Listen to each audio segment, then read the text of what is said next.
221, une autre vision de la télé.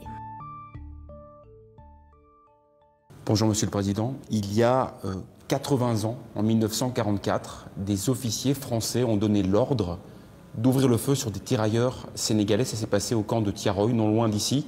Il y a eu des dizaines de morts. Est-ce que vous attendez des excuses officielles de la part de la France qui n'a jamais vraiment reconnu sa responsabilité dans ce drame?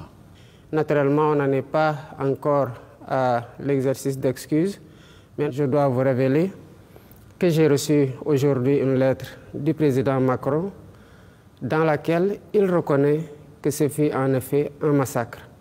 Ce pas consistant à reconnaître que c'est un massacre doit ouvrir la porte à une collaboration parfaite pour la manifestation de toute la vérité sur ce douloureux événement de Thiaroye. Est-ce que vous pensez que 80 ans plus tard, la France cache toujours délibérément une partie de la vérité?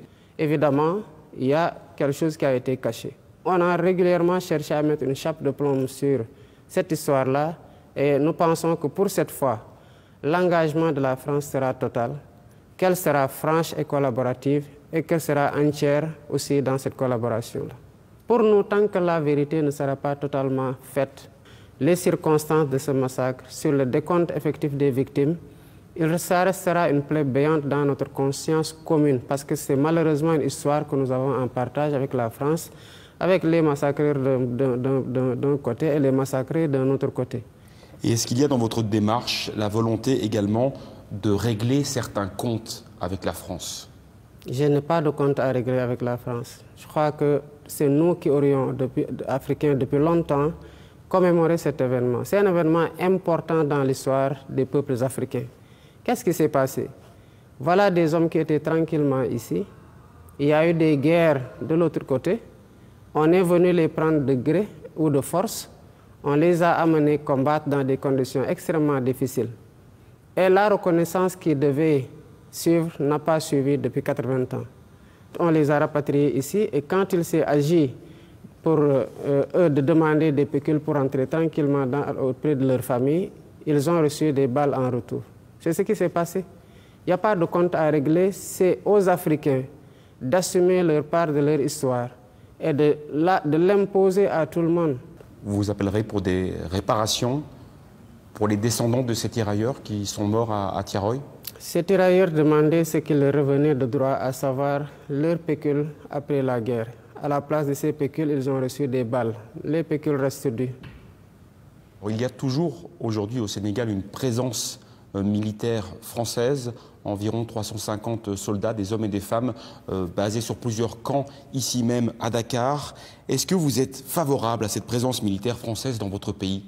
Est-ce qu'en tant que Français, vous envisagez de nous voir dans votre pays avec des chars ou avec des véhicules militaires, des militaires sénégalais avec les tenues sénégalaises, comme ça parce que sur le plan historique, la France a esclavagisé, a colonisé et est restée. Évidemment, je pense que quand vous inversez un peu les rôles, vous concevrez très mal qu'une autre armée, la Chine, la Russie, le Sénégal ou n'importe quel autre pays puisse avoir une base militaire en France. Donc les soldats français doivent partir? Il n'y a pas encore de délai de rigueur par rapport à ça et si ça doit être fait, cela sera dit aux autorités françaises qui en auront la primeur et suivant les calendriers établis. De manière générale, quel est l'état de la relation entre la France et le Sénégal aujourd'hui? Vous avez parlé plusieurs fois d'une nouvelle impulsion qui était nécessaire, mais on a l'impression qu'il y a surtout beaucoup de méfiance. Même pas, la France reste un partenaire privilégié, comme je l'ai dit. Rien n'a changé depuis que je suis arrivé, de toute façon, sur ce rapport, parce que le Sénégal, de tout le temps, a été un pays ouvert. Nous sommes devenus aussi plus offensifs dans la conquête d'autres partenariats et dans la diversification de ces partenariats. Nous nous ouvrons à l'Asie, nous nous ouvrons au Moyen-Orient, nous nous ouvrons aux pays du Sud et nous nous ouvrons davantage aux pays occidentaux avec lesquels, de façon générale, nous avons des relations privilégiées. Évidemment, la France, elle doit comprendre que l'environnement est devenu beaucoup plus concurrentiel que par le passé. Elle doit offrir plus et offrir mieux pour s'imposer dans le cadre d'appels d'offres qui sont très ouverts et dans lesquels la mise en concurrence consiste pour nous à rechercher le meilleur partenariat au bénéfice du peuple sénégalais.